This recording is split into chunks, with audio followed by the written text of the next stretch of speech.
today's episode of Gaming for the Culture. I am your host, Junae Benne. You are now rocking with the hostess with the mostest, and I have some really, really amazing guests. And I've spoken to them before. The last time we spoke, it was over an interview table. So if you saw the post that went out today, I said let's talk beyond the interview table and really get to know them. One of them I've known for longer, and I can't wait to get into that because I used to be a terror a little bit unknowingly, not on purpose. I used to just anyways, I don't want to give too much away. Without further ado, I would like to introduce my guests, Kat and Carmen. Do you guys want to introduce yourselves? So yeah, I'm Kathryn De Shields-Moon. By day, I am the senior PR manager at Schell Games. By night, I like horror movies and bad jokes and puns. I've been in gaming for about 10 years. Gosh, it's been that long. And the beginning of my journey is actually when I met Junae, so more on that later. But yeah, I've always had a love for the written word and communications. Got my start in journalism when I was in high school at the local newspaper. That carried me through college, and then the industry went, and there were no more newspaper jobs. So I pivoted to public relations, working in a couple of corporate shops before I was like, you know what, my soul needs feeding, and I went to Atlanta for a graduate program in writing, and that led me into my first role in the gaming industry as a video games journalist. So funny how things come around full circle. And ever since then, I've been bebopping around different places in gaming. So that's taken me from games journalism to community management to esports to putting together the big grand esports competitions and conventions. And now I'm chilling in the land of virtual reality with a headset on my face and a song on my heart. So I'm going to flip it over to Carmen. Thanks, Kat. So I am Carmen DeMint. My pronouns are she and her, and I am the senior TA, for those who don't know what that is, talent acquisition specialist at Schell Games as well. Wow, my trajectory to be in this industry is all over the place. So for those of you who are aspiring to get in, it is not a straight shot for some of us. I have worn a lot of hats. I'll name off a few. I am a French trained chef. I went to medical school, and all through that journey, I had a love of games. I go back to the Atari days uh, with the understanding that women could not do this. I had no idea that this was a career, no idea that you can go to college for such things. Because in my time, you had the blue aisle, the pink aisle, and home ec. Whew, that's taking you way back. But throughout that career journey, I built the skills around people, soft skills, business, biz dev, which allowed me to integrate myself as a uh, personal representative or PR agent for huge names in the industry, and also work in collaboration, like Kat said, for conventions and doing tracks. I had the privilege of working and supporting the first couple years of BlurredCon, and if you know, you know. And then a kind of a full circle moment for me.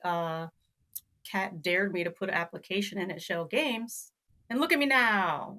So I really truly love the studio's commitment to DEI, being a diversity recruiter, a person who is neurodivergent or neurospicy, as I like to say, and an advocate for opening doors for others. And I've dedicated my career. I am excited about this podcast. Carmen, really quickly, this has to be one of the most unrelated questions, but you brought up French cuisine. I went Yeah. to Paris and I didn't like anything I had. What's going on? like like Um, how help me long to ago did you understand that go? I guess is the experience. question. I mean, did you go recently? Yeah, 2023 or 2023 or Mhm. 2024, December, January. Yeah, I really think that classic French cuisine, and when I say that, everything with cream and butter is where I was trained, has been going out the window in consideration of the healthy way of eating, which does not taste the same to your palate. So, depending on the entrees that you had, the restaurant you went to, and the chef, come on, it may have not have been your cup of tea. Now, French pastries, girl. I will roll out of there weighing 10 more pounds every other day. But big secret, most of us chefs cannot bake. And to tell you why, because we want to peek, stir, and poke. Baking is not the thing. That's interesting Good because question, I though. can agree with the pastries because I didn't like macaroons until I tried them in France. And then I was like, oh, okay, everyone else is just wrong. Like, good to know, You're you like, this is know? what they're So supposed to taste like. yeah, the like crunchy and soft or like that, like yeah, the variety of texture in one. I'm a macaroon connoisseur. Put that on my resume as well. I've eaten enough. But no, thank you for that because I just kind of ate at a restaurant and it was the vibes were super cute, right? Like I remember walking past it as I come from an esports lounge. I was like, that restaurant looks really cute. I'm gonna try it. And it was like a steak and some caramelized onions and then like some fries. I have to stop saying French fries. I don't want to get upset. Pommes Um, and like some mayo. And then they had ketchup. And I was like, I'm just gonna go ahead and make a burger sauce because I don't want to eat just mayo. Like stop putting just mayo on everything. I didn't like that. So thanks for that. I needed that like frites. you don't want to get on the internet and be like, Parisians, what's up with you guys? Is this what you're eating all the time? Like, should I have just gone to like a Nigerian restaurant and then like, yeah, just give me the jollof rice and the chicken and I'll be Yeah. happy. I was trying to try something different. So I will say that if you go to a foreign country, most of the time you would do better having street food or a small mom and pop something because they're keeping to their traditional recipes. And also, they're more friendly, they're more engaging than a sit down style. And let me just say, we're all not made of money. We do not need to go and spend $100 on a steak dinner. That piece of meat tastes the same no matter where you go. Can't do Carmen's much preaching, you different. guys. Like, yeah, I 100% agree. I think it's really cool to learn about all of the spaces that you've been in because it seems like we should have overlapped. I was there the first year of BlurredCon. I was a speaker. I had about like two panels, and so that was kind of cool to hear that you were also a part of that. And if you're up to talking about it or hearing maybe some stuff that you haven't heard, I can also bring that up. But we don't have to. But BlurredCon was not seen as a success, but it's still going on, right? Like I know a Yeah, lot of for people are always sure. going to complain about conventions. Now it wasn't like the My Little Pony con, right? Was that it? That was just kind of like a blow up pool of like balls or something, but, I can't even remember. There's It's been so much PonyCon. stuff. Yeah, Yeah, it's PonyCon. there's been so many things in the gaming industry. And Kat, I feel like you've been here longer than 10 years because I'm pushing 12.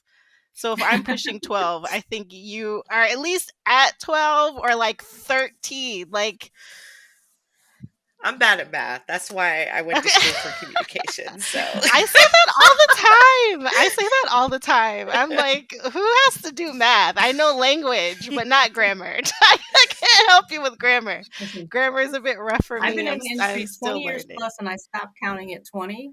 And the reason why I'm in operations is because I'm left-handed, I can't draw, I don't like Excel, and math is not made for people like me. Calculators are made for people like me. I I love tell that. people if it's not page numbers or money, I ain't counting it. So Come on 'cause now. I'm doing a little bit better Say it at louder. sales. I'm getting the 60-40%. I'm doing the math for a sale, but anything else, I'm Math like, let where it me counts. Google. Like, let me try to figure out the formula so I can punch in the numbers. Like, my people. My people. I get it. I get it so heavy. Let's talk about Cat. Like I was just saying, I feel like you've been in it just a teensy bit longer because I had to count the other day and I was like, oh, okay, 2013 to 2025. It's 12 years.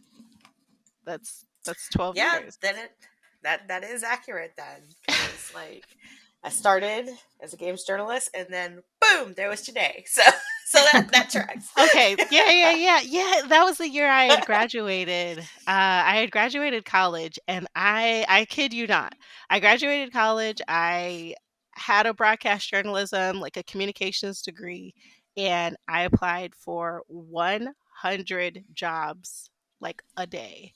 I applied Oh for my gosh. 100 jobs a day. And sometimes because I was applying so much, I would do that thing where I'd be like, mixing up the names of like the Hmm. stations that I was trying to apply to, because I'm talking I was applying to all 50 states. All 50 states. I was even applying like overseas, like Ireland, pretty much the UK, like anywhere they were speaking English. I was like, me. I need to use my degree, but I also need to not be in Illinois.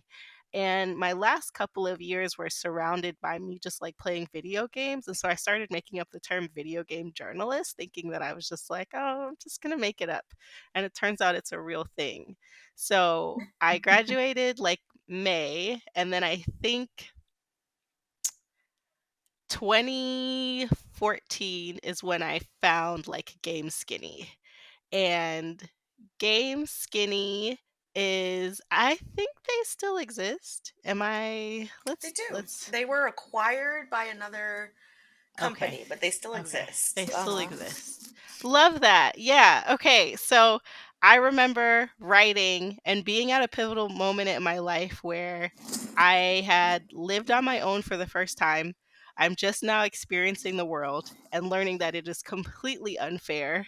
Completely everything I do is like not helpful. Like, never was I gonna ever make it by standing on my own 2 feet, right? Pulling yourself up from your bootstraps just didn't feel like a thing. Not even just in the gaming industry, but just being like a black woman. Like, I was like 22. And I was 22. Like, how terrible. And I just remember being so like Hulk mad, like Hulk smash, Hulk, do what they want to do, because a part of the reason why I got rejected for broadcast journalism was because of my hair. My hair is pretty natural. And I remember wanting to like go natural and not wanting it to have to be straight. And that was like a big no Mhm. no. But like, my sew ins were such a mess. And like, my scalp was so sensitive. And I was just looking all around a mess. Like, all around completely like maybe you shouldn't be on TV anyway if you're going to look like that. Like, if you're not going to go, constantly get your hair done. And so that attributed contributed all the tributeds to like me wanting to be in the gaming industry after seeing all these girlies on E3 and G4, and their hair has a bunch of colors and they have a bunch of piercings. And, me, a classically trained journalist, being like, oh, why aren't they reading that right? You know what I mean? Having notes for them, I'm watching, and I'm like, nobody's doing it right. They need to give me the job. Like, I'm the only person who can really read gaming news, right? Never have done it before, but I like had some demo reels with like NBC Chicago and NBC Sports back when it was like Comcast Sportsnet. And so when I got to Game Skinny, I was just feeling this massive weight of just being like oppressed. I feel like I can't write what I want. And I had been dealing with like colorism. I had been dealing with colorism like within the organization that I was in. I had been dealing with just like Mhm. things I didn't even have words for, like at the time, a bit of ableism. I knew about the racism, I knew about the colorism, just kind of learning about the sexism, just, now learning about like ableism. And then on top of that, I've been neurodivergent my whole life and I didn't know. So, Yeah, yeah. I'm coming I mean, into I this can space relate and to a I lot just of want what to you're know, what saying. did that look like from the other end? Because I specifically remember having to like talk to the people at Game Skinny. I was so excited to be. No, you did not skip to a new video, and this isn't one of those low budget YouTube ads. This is our very first ad for Gaming for the Culture, and thanks so much for witnessing it. So, this episode is brought to you by the Siho Doro C300 gaming chair review. I was sent this chair a couple of months ago and I've gotten a chance to sit in it.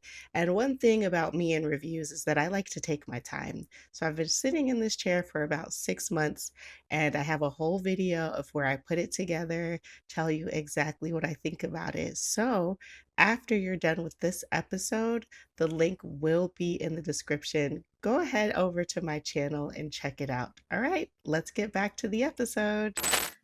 I had just stepped into the role as the games journalist training program coordinator. Before that, I was one of the editors on team and did like internal communications. Um, and it was interesting, and I'll say, and I'll break that down into a couple of points. So one, a lot of what you're saying, Junae, is what I have felt or experienced, especially like coming like right out of school. And you have all of the world in front of you, right? You're promised the world. It's almost like here's your expensive piece of paper. Now go and do whatever it is that your soul desires. And then you get out there and a truck rolls by and it splashes a wave of water on you. You're like, it's okay. I'm gonna keep going. And then, somebody just right, it takes your purse or whatever. And it's just like this onslaught of like, what the heck moments as you realize that the world isn't as kind as you thought it was. It's not as promising as you thought it was. There's a lot of hidden rules that are not clearly communicated, especially if you're a minority or a double minority or anything, and that are at play immediately.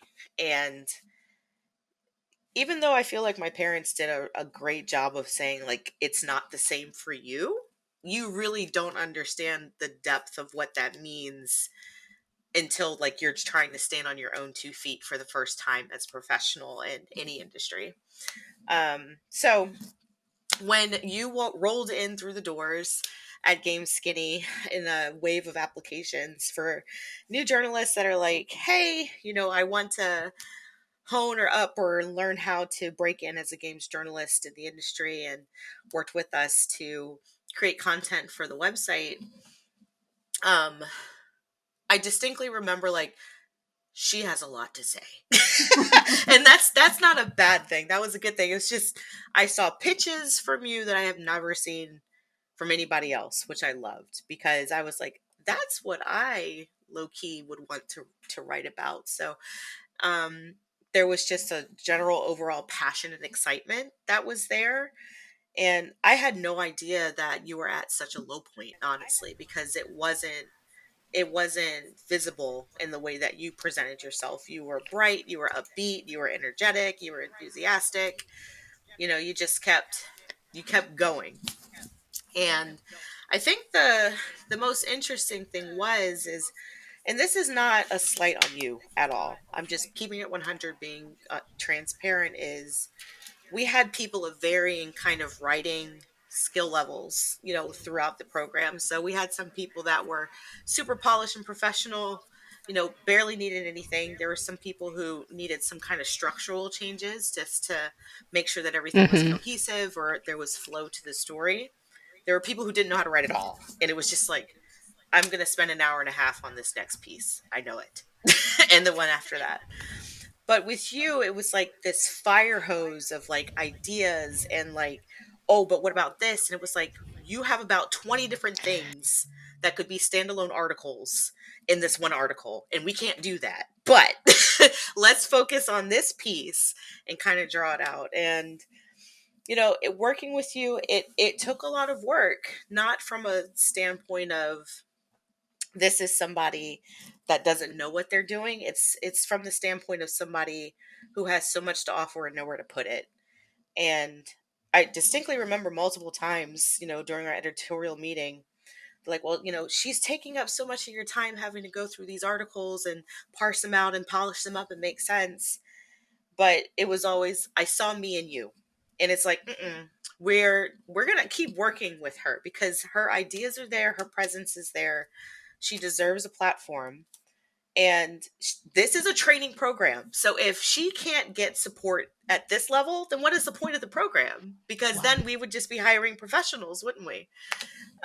So what that looked like, TLDR, on my side of things, was just a real humbling experience of like, I know what that feels like. I was there not too long ago, and how fortunate I am to be a Black woman helping or talking to or in the presence of another Black woman in this industry, and whatever energy or guidance or advice or whatever it is that I can give you, it's for you, because ultimately it's for me and everybody else that looks like me or has had similar experiences. And we've been in this a long time, and it's come a long way.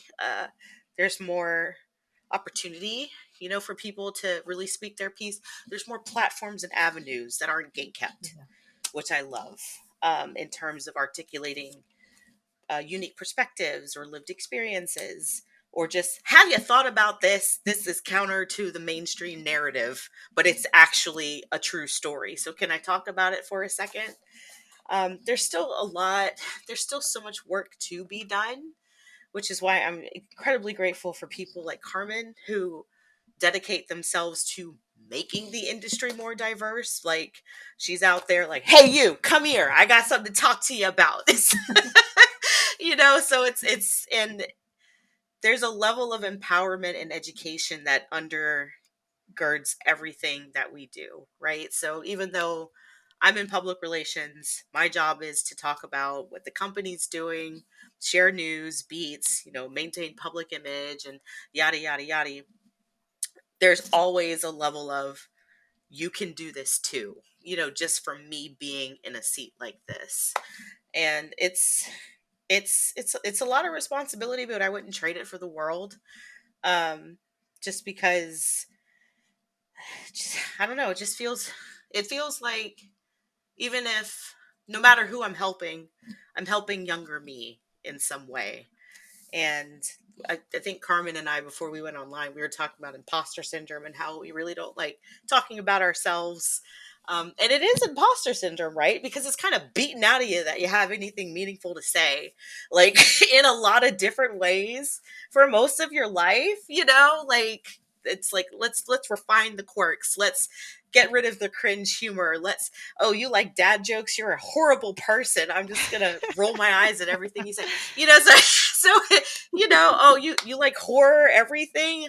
Are you a devil worshiper? And it's just like, you spend so long being made to fit into a box, that the work it takes to get out of that box is 10 times harder than the sanding that's done to fit you in it.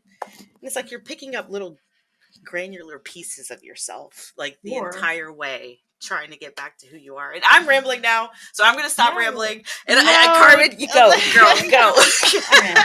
I think that there's a lot of things that you said that are spot on, especially if they can't see it, they won't be it, right? And I'm thankful for having some really great mentors that were there for me and still there for me along the way, that have been championing, that's not a word. In the You know what I beginning, mean? championing.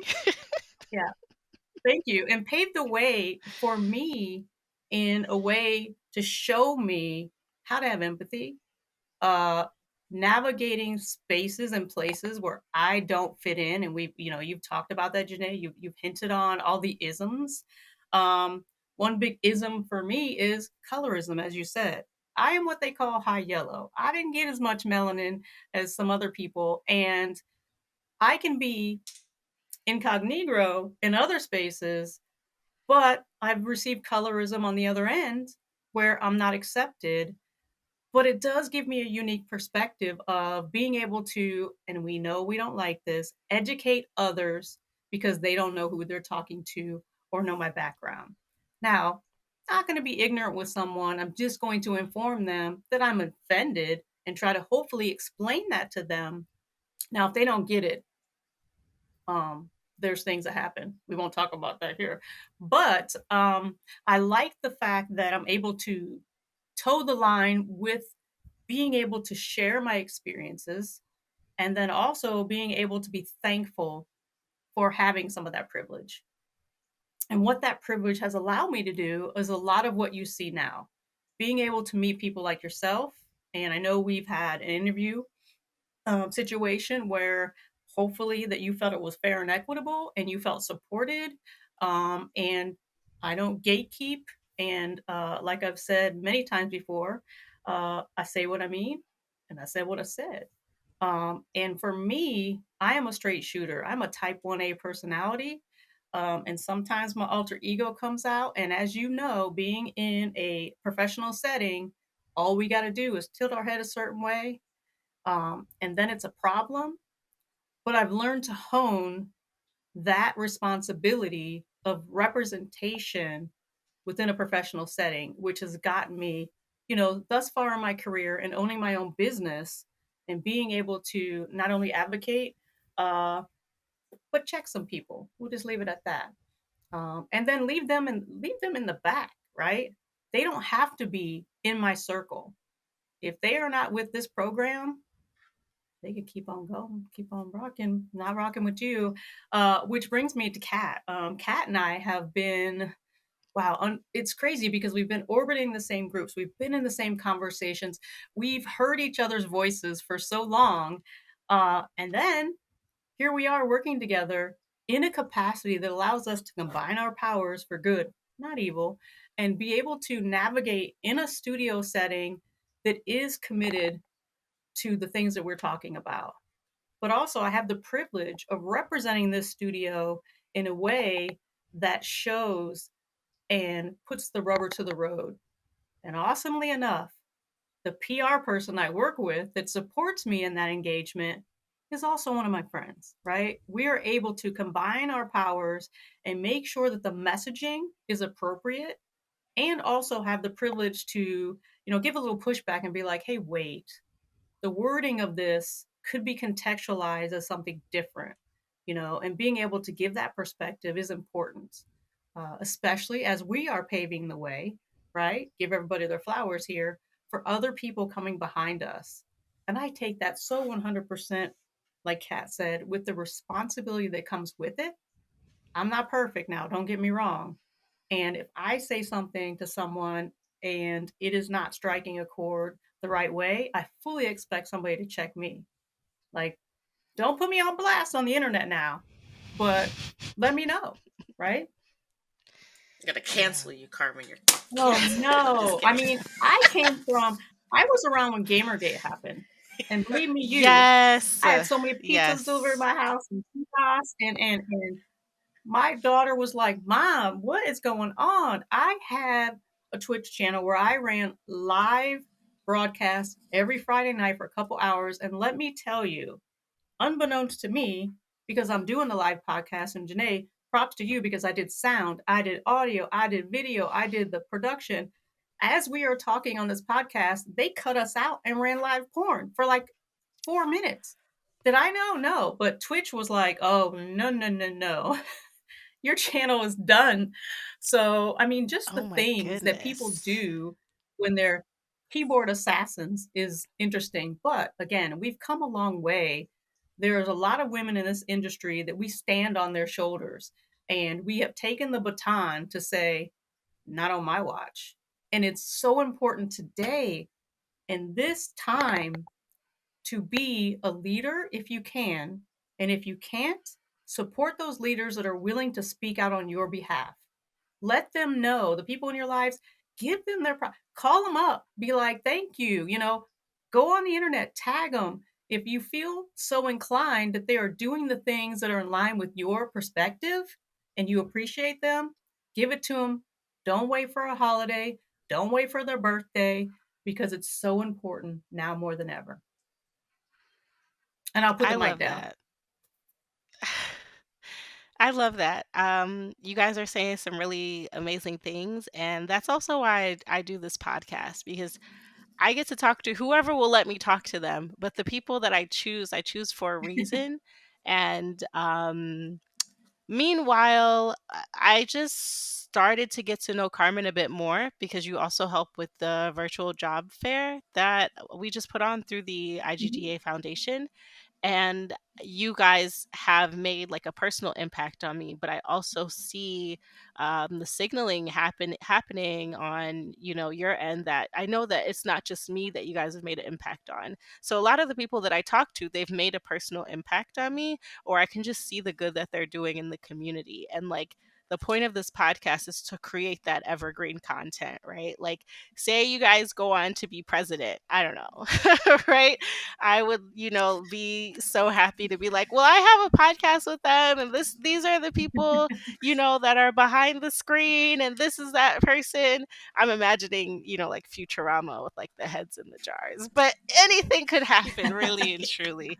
Um, but yeah, like, you know, and then just hearing about what I looked like on the other side of Game Skinny, I think it was just really like complete, because it was like, you know, it took me a couple of years to be like, oh, like you are a menace. Like it took me a couple of years to be like, oh, like you could have done a lot of things better, and you know that now. And I promise you, I don't even know if you remember, if you got it, but I sent sorry emails. I was like, hey, I just want to like Yeah. apologize for the time, because I just realized that I could have just done this better or that better. And they were like, oh, such and such either isn't here anymore, or like, oh, like I'll tell them Mhm. or something. But I remember being like, oh, I could have just calmed down. I could have just not. But you know, that passion that you're talking about, it's there, and it's, I don't want to say I don't know how else to be, because there is a put together version. Even now I could be like more put together, but like the genuineness that I show, I like when it comes across, and it's like never for clout, because I know that's been the new thing, especially speaking of, you know, existing around and after Gamergate. It's like, I'm a woman who supports women, and it's like, you hate men, and it's like, whoa, let us just breathe. Yeah, Like, nobody I said get that. that. Or, you know, I support black women, you hate white women. Like, whoa, nobody said that, you know. There's So the thing about I toxic positivity is a thing, you know. That's And true. Junae, let me just say, from one neurospicy person to another, um, when you're 22 years old and a person who doesn't understand that they're under the neurodiversity umbrella, it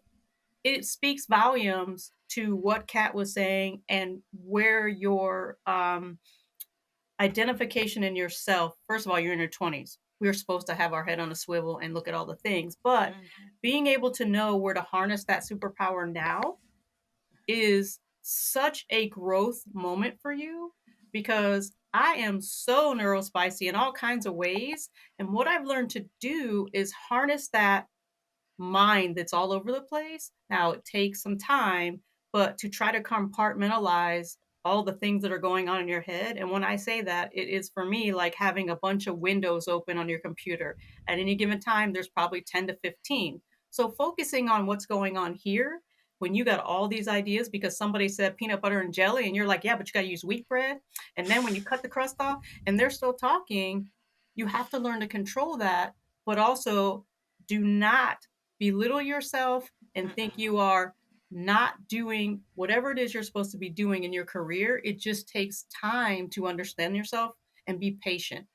Do not be hard on yourself, because it is not a disability. We just think differently. And probably 73%, I can't remember what the actual number is, of creative people in this industry are neurodiverse. We have created and we're running this industry. It just manifests in different ways. Mhm. I mean, Absolutely. we are wonderfully different Mhm. and unique. I love Go that you off. Go said ahead and that. pass that collection plate. I'm telling you, straight preaching. This is the Carmen show, like banger after banger. It's so interesting that you say that, because I saw a TikTok video that said, people with ADD and ADHD, what job are you doing that gets you paid? And I was like, I'm neurodivergent and I'm an entrepreneur. And I think that is like the best course of action for me. And one of the last interviews I got was with you guys. It was at Schell Games. I think that was, and that doesn't mean I haven't Mhm. applied to other jobs. Like I've always knew that I've done better as an entrepreneur, but I'm just trying to be on somebody W-2, right? I'm just trying to get in where I fit in as far as health insurance is concerned without having to do all the extra steps. And so you mentioned earlier about like I hope you felt like the interview process was equitable, and I really do. I feel like I got a sense because that was my first time meeting Carmen, right? So it's like, okay, well, I knew Kat already, so I'm like, if you and literally on the job application they're like, why do you want to work here? And I was like, Kat's here. What are you talking about? I know you guys do really cool thing, but Kat's here. And if Kat's here, that means you guys are doing like Mhm. more stuff. Like if Kat's a part of this like I said the same atmosphere, thing. like that means that you guys are doing something really good. And of course I elaborated, but they was probably like, okay, fangirl, calm down. And it was like, no, it means that you guys are actually like standing for something and you're doing something because you've been there for a minute. So um yeah, I think the process was really great. I think, it would have been a great opportunity to like work with both of you. I just wrote an article. I literally just wrote an article. I probably sent it out yesterday or the day before. And I don't know when this is getting aired, so whatever. But it was pretty much me talking about the performativeness of allyship and what it means to like Mm. work with other minorities, but having them kind of be like the majority minority, if that makes sense, right? Because I've had Mhm. experiences, especially like as a contractor, of working with like other women or other queer women or whatever the case is. And if they lead their company, you're kind of like, oh, I get to work with women. I get to kind of like make a difference in a sense. And like some of the things that I would probably have to hide, or try to negate, like, oh, me being like neurodivergent, or like me being like, oh, like I have a disability and I'm getting like a flare up today. Like, let me just kind of power through it and then, look like a zombie. And somebody's like, is something wrong? I was like, okay, I won't have to do this because it's like, I'm working with people who understand that. But at the end of the day, you're still black. Like, you're still black. There's unbiased, unchecked biases happening. And it's a constant thing actually in like my work life to experience being like thrown under the bus, to be like, oh, we're women, you're Yeah. black, sorry. Like, like I'm not going to be supportive, I'm not going to stick my neck out for you, like I'm not going to do those things. And so this working with you guys, I don't think would be a like that experience, or I know that it wouldn't be like that. And so I believe that's also what I was excited for too. So it was like a really good interview, and it was a really good way to see what the dynamic would be like. And you guys were also laughing a lot, like Mhm. you were today at the start of this too. And I was like, well, that's really good because if anyone's ever starting a job and then you kind of be like ha ha ha in the beginning and later on you be like ha ha ha ha, right, like get out of my face, like it didn't feel like Yeah. that, so yeah, Well, yeah, I I for one just appreciate it, and let me just say that um, you know I put Kat on my application too, so props to her. yeah. Also, in consideration of your interview, you interviewed well. I know everybody's nervous when they interview, and a lot of people are like, "Oh my god," because it's Schell Games. But also, I do not use the term interview. I use the term conversation or kiki because I don't want to go to the dentist. That's what it makes it sound like when you do an interview. A lot of Exactly. people have interview PTSD. Mhm. They just are like, oh my god, I just got ran over, as you say, Kat, by a bus at another interview, and what are these people expecting? And for me, no matter where I go, I do not want anyone to have to mask. And what that means, Junae, is you said it. You go into somewhere and you got to hide who you are. I have never hidden from anybody.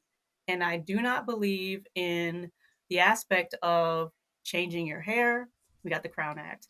Or you cannot be your true authentic self, because that makes people unhappy. And as I tell my junior achiever, you need to find a place and a position and finish college, but a role that allows you to come in and be your authentic self, because you're going to have to be there like you're married. You better love it, like it, and then some, because we spend, I'll say, more than 50% at our job than we do with our families. Mm-hmm. And having that work-life balance, whether it's your job, having a best practice that does that, you need to have that perspective for yourself as someone who is the oldest person in the room, and has worked corporate jobs, has done the crunching. Schell allows me to have that perspective and balance, and I am able to do things outside of work. I am probably 20 minutes from where LeBron James School is. I volunteer, and do a lot of things. I'm able to advocate for kids who are in YMCA, kids who have that economic strife, whether it's monetary or otherwise, be able to present technology to them in a way that is digestible, and they can figure it out and know that this is something they can do, right? I mean, it's still technology. We're up to AI. And I don't know how I feel about it, but kids are smart. I mean, you've got somebody that's under 10 and you give them their iPhone, they'll give it back and you got all kinds of things on there you don't know how to use. Uh, and the responsibility of the internet. One of my favorite things to do is hit up a company and ask them, how are you making change? What are you doing for a responsibility? Especially if I'm working with a company and they come to me for my consulting. I mean, put them on the carpet. Just because they're making something and making money off of those of us who buy the product doesn't mean that we can't ask questions. This climate that we're in today has a lot of people thinking about what they're going to do, how they're going to do it, how they're going to get there.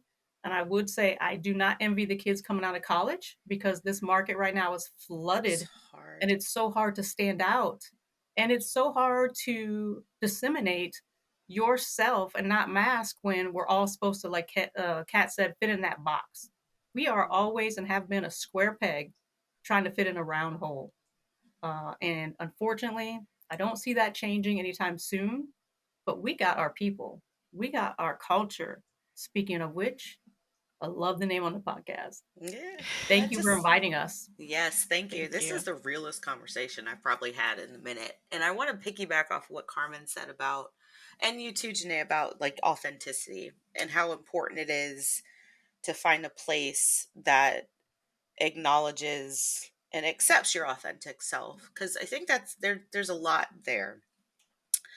I don't think that any company or any person for that reason is for that matter rather is for that matter rather is going to make a space for your authentic self if you don't do the work to figure out what that is. Wait, And say it louder for the people in the back. but I mean seriously, because I remember, and it's crazy.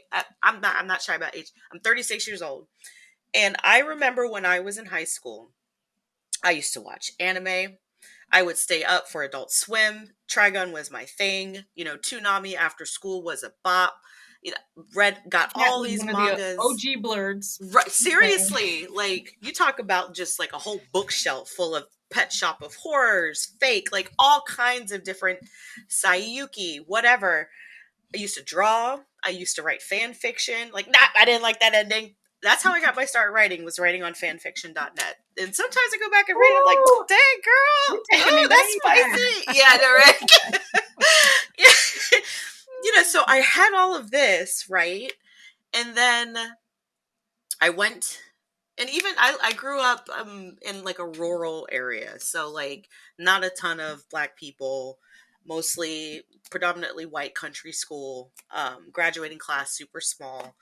But even then, it was like I had my brother and my sister who were like blurting out with me, and my parents, they were gamers, so they were playing Myst and the Rocketeer and stuff like that. So, and would get us like, the um, Curse of Monkey Island series we would play through as a family and stuff like that. So there was always that unit for me. And it's just like, okay, well, you're making fun of me because I talk white, whatever that means. But I'm going to go home and I'm going to play some D&D with my brother, and it's going to be okay.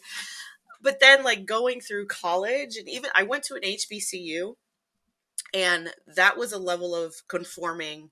It was like washing away all of that nerdiness because, wearing a t-shirt with a whole bunch of Japanese characters on it wasn't cool. But hey, brand name K-Swisses are, and making sure that your all your stuff matches. And so it was like a whole new learning curve, like in terms of, oh, well, this is what it means to be Black, from somebody that only had their immediate family really to fall back upon. And then after that, going out into the world and then going to a very, very diverse graduate program at SCAD with a whole bunch of just fantastically weird and colorful, quirky, unabashedly themselves, like somebody wearing like an outfit they made and it's like pink dinosaurs and it's just the most whimsical thing you've ever imagined. Girl, I had whiplash like nobody's business. So it's like in that journey to your authentic self, I think that you really, if you're in a supportive environment, you get a sense for what that is early. Those things are encouraged, that make you different, that make you unique, that makes you stand apart. And then it's like you get out into society, and to Carmen's point, you have expectations. You're trying to blend in so that way when you're in a candidate pool, you don't have an easy way to dismiss you outside of the 10 other things that you already think, oh, my name's spelled weird, or my hair looks like this, or whatever, that you're already like, oh, well, I might not even get in the door because of these things that I really don't have that much control over. So let me not make it worse by saying, hey, you want to hear a dad joke? Kind of thing, like right at your interview. As you're nervous, you're like, hey, by the way. Exactly. Have you heard? Yeah. But I said all that to say, I have been trying to get back to my authentic self for years. And I feel like I haven't really I'm not there yet, but I'm better than I was when I got out of school in my early 20s. Definitely better. Like my whole 20 something years, like God bless them. But there's something magical. Something magical about your dirty 30s. But all that to say is that you have to have an unabashed appreciation for who you are and what makes you unique, and make room for your authentic self. And that doesn't mean waiting on validation, permission, a company that's rolls out the red carpet and it's like, we have lunch and massage chairs and DEI and or whatever that list of golden opportunity looks like. Because it wasn't until I was like completely myself in all interactions across the board. You're a millionaire, don't care. You're still going to get weird jokes. Oh, you're a company I'm talking to, don't care. You're still going to get like weird giggles and I snort when I laugh. Oh, you're this, don't care. This is me, and in that you become more confident in who you are. You don't seek to apologize. You don't feel nervous. And it's just kind of like, this is me, and I know what I have to bring to the table. So you either get on board with it, or I'm just going to take this brilliance somewhere else.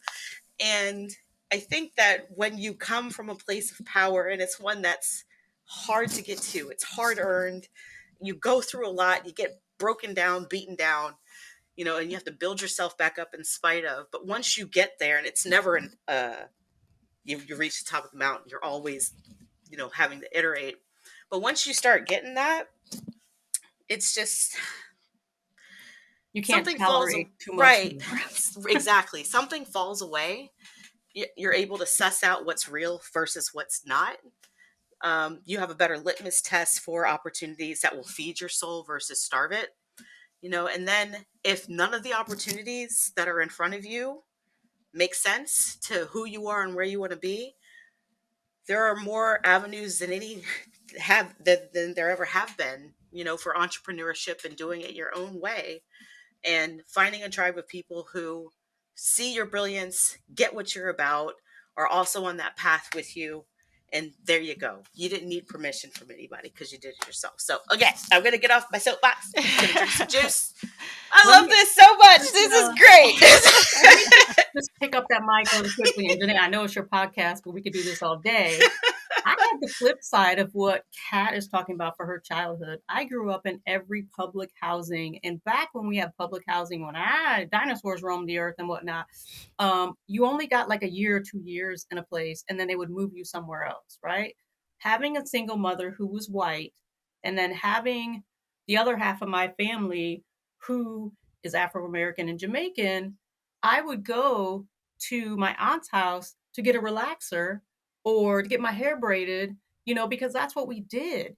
And that's how we associated, family dinners and learning some of those traditional recipes from your grandparents and keeping the understanding of who you are. Kat and I have a commonality that we have family members who were Tuskegee Airmen or supported the Tuskegee Airmen that we're very proud of and very thankful for having those conversations with our elders to learn what they went through. One of my biggest memories was taking my grandparents to see The Color Purple when it came out, and they had to leave 20 minutes in because it was so hard for them to watch that movie in the era that they grew up. And I went home with them and had a frank conversation with my grandfather to understand better of why that was so traumatic for them, because I didn't grow up in that era. And also, our elders don't talk about stuff unless you ask them, because God forbid you ask them something, if you say something to them and your grandmother look at you a certain way, you better run.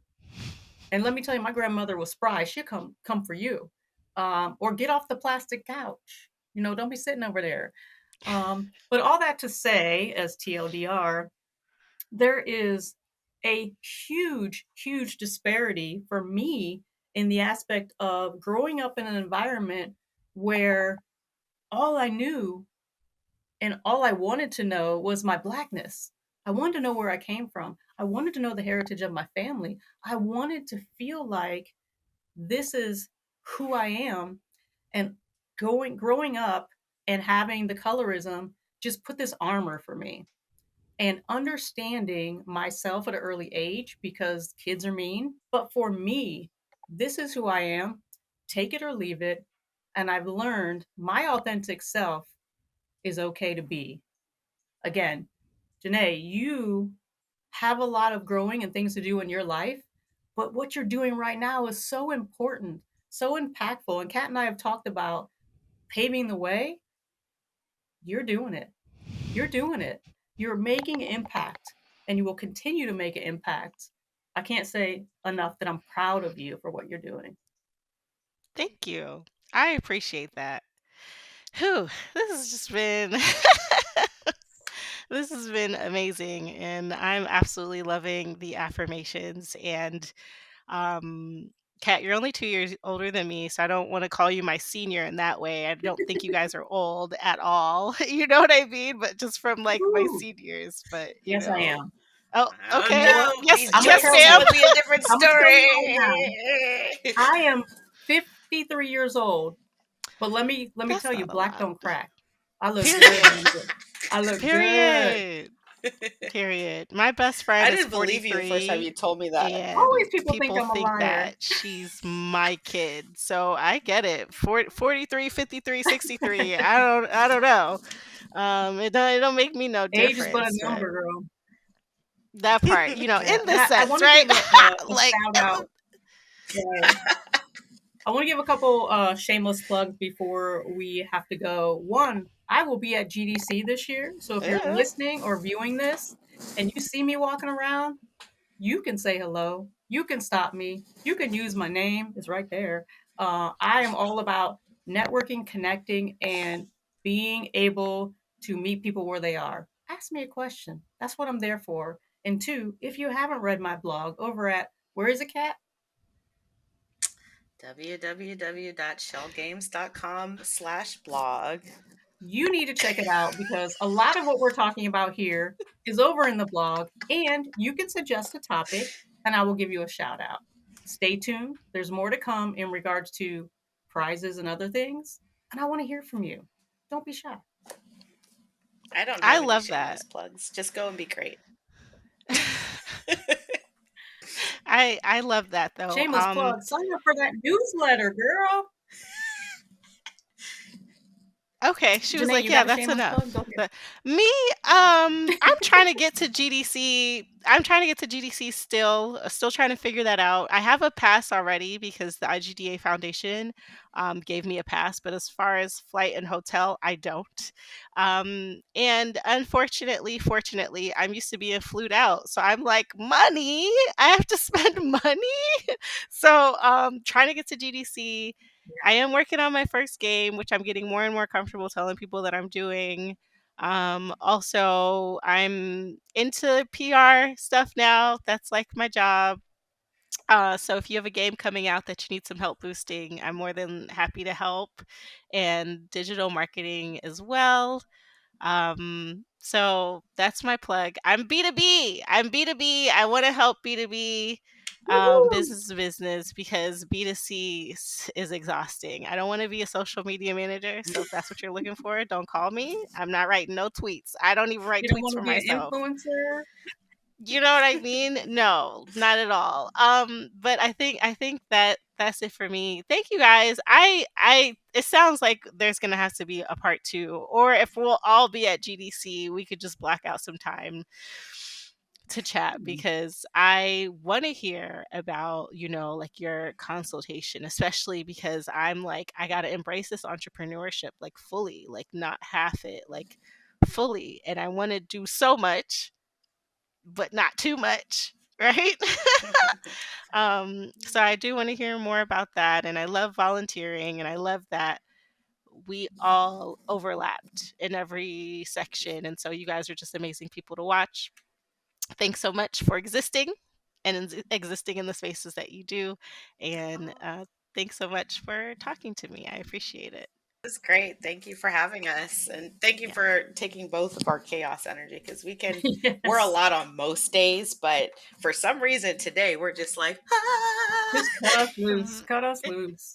This has been the easiest to focus, so I think we just call us the Chaos Emeralds at this point because we're doing pretty well together. We're doing pretty well together. Yes. So that concludes this episode of Gaming for the Trace Culture chaos. with Kat and Carmen. Yep. Slash chaos, right? I guess that'll be the name of this episode because I don't have a name just yet. But thanks so much I for like it. listening and tuning in and subscribing to the Patreon. And please share this. Also, check out the blog. Check out, what they got going on. They always got something cool, and they can always tell you about what other people got going on. So until next time, game safely, wash your hands, wash your butt. Okay, we're still doing that. Just continue to do that. Be kind, rewind.